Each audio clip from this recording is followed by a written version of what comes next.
Hi again. I'm Matt, and this is Just in Time, the rapid fire roundup of current events in supply chain and beyond. Here with me again are members of Anvyl's global operations team. First of all, Dan, I'd like to wish you wholeheartedly a happy birthday and welcome to your 30s. How you doing? Feeling great. Hopefully this new decade, brings me newfound wisdom that I didn't have in my 20s. Well, you can share it with us then. And then Will, how you doing? Birthday? It's cracking, No birthday? Matt. No Oh, birthday. Living in the 30 decade as well. Little new wisdom that I'm excited to get from Dan. So yeah, no, I'm pumped for Dan. Welcome to 30. All right, so since we're hearing so much about wisdom right now, let's get to it. Did you guys know that Spirit Halloween sources their wares from a few key ports in China, and those ports have seen significant delays due to the Delta variant? At this point, should the pop-up store just write off the year? Is there anything else you might take from this? I'll go to you, Will.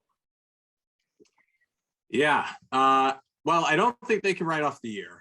I think that, especially knowing how much money they probably have to commit in the upfront inventory space, that those goods are destined to be sold. So they need to get them in as quickly as possible. I think that they've done a couple of interesting things.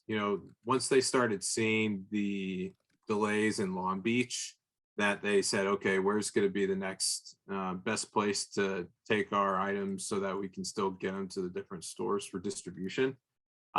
It's interesting that they decided on the East Coast, and that even though the voyage adds, anywhere from 15 to 20 days, they saw faster times, when you start taking into account rails and trucking and ultimately getting their goods where it needed to go, that it was worth it for them.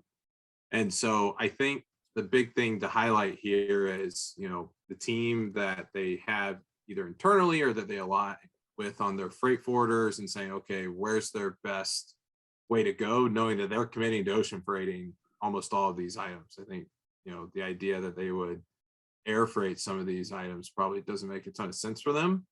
And so they were comfortable knowing, hey, we can get it in if we go to a different port. So I think that was interesting to see.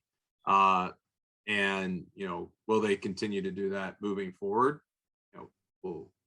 Hopefully we'll see the Delta variant doesn't affect anyone at the level it did for Yantian.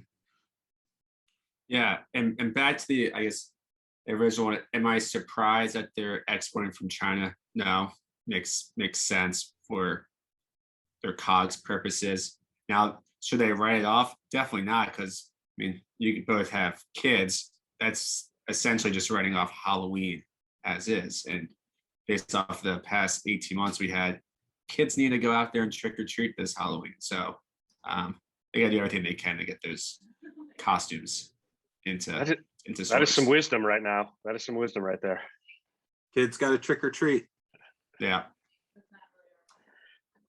Excellent. All right. So shifting gears real quick, Bloomberg noted that there's an increased demand for MBAs in the global supply chain.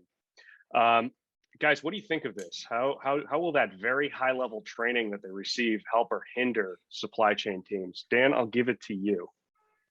Yeah, I wonder if this is strictly like a reactionary thought. Obviously, because ops supply chain is not like the sexiest industry, but same thing like a year ago, a lot more people started applying to med school with like the Fauci effect. So is this something that's somewhat correlated to that? I think it's great that people want to go into it and go into this ops just-in-time inventory model. Plug for Anvyl right there, where we do very well for managing. But I think it's great to get in there. I think the one thing that they're missing is you learn a lot from real life experience that you don't really get from anecdotal or textbook. We all have stories on our own supply chain experience as well, and like the fires you're thrown into, that no matter what education level you have, like nothing really teaches you as well until you actually see it. I think what's good about it is you can get a lot of framework and make those plans ahead of time, but until you actually see it, until it actually happens to you, the reaction is completely different. And I think that's the one thing that we're I don't know if fortunate is the right word to see, because you never want to go through it because it is stressful. But you learn a lot from being in that situation. And we can go into anecdotes of how we've all been thrown into fire drills of late, from here or previous work experience if needed. Yeah, I think I can Yeah. speak to this as well. I mean, one of the things that you hear, I mean, as somebody who has an MBA and I actually was in supply chain and then when I got the MBA, there is that sort of high level training and that, you know, when you go into certain industries with an MBA, I know retail does this, they make you work the floor. They make you actually work a register for a little while before you can actually start to move up in the organization. And I think the same thing would be true of supply chain. And until you know what it's like to sit on hold for hours and hours at a time, trying to get something through customs, the framework just doesn't apply. I think the other thing is there are a lot of MBAs who learn how to model things and build all these complex and complicated models, which can serve you well from a framework basis, but there's also technology that's already doing that. The people who I have known who've gone from, and this is maybe 10 years ago, who've gone from the MBA into a supply chain role were actually kind of already in that role, and it was really supplementing that experience that they already had there. So I think your points are really well taken and align with what I would perceive as well. Yeah. I think the one thing that, MBAs typically tend to do well is that they're good from a relationship perspective and they value the need to network. And I think that's something that you see a lot of times with people that do well in supply chain is that while they can be tough, they also need to work well with others in order to get certain things done. It's a lot harder to get someone to want to overnight an item for you or stay an extra 30 minutes or an hour to help you out if you're a jerk.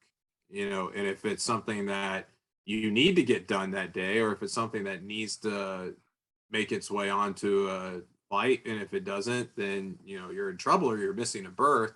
Those are the things that people tend to go the extra mile if you're a pleasure to work with. And so when you think about it on that level, I think it's really important for you to say, okay, when's it important to be tough? And then when's it important for you to say, okay, I need to use my smooth operator skills to get what you need done. Yeah, I mean, we practically got an MBA just from doing it ourselves, without the amazing networking that they get. But we still have a great network from dealing with ours and just being in the New York City supply chain community as is. All right, cool. Great stuff, guys. So that's all we have time for today. Thank you, Will. Thank you, Dan, for sharing your expertise again. And thank all of you for watching us. And if you enjoyed this, please be on the lookout for the next episode. Tell everyone about it. Just in Time by Anvyl. And to learn more about Anvyl, visit anvyl.com. And we'll see you next time. Thanks.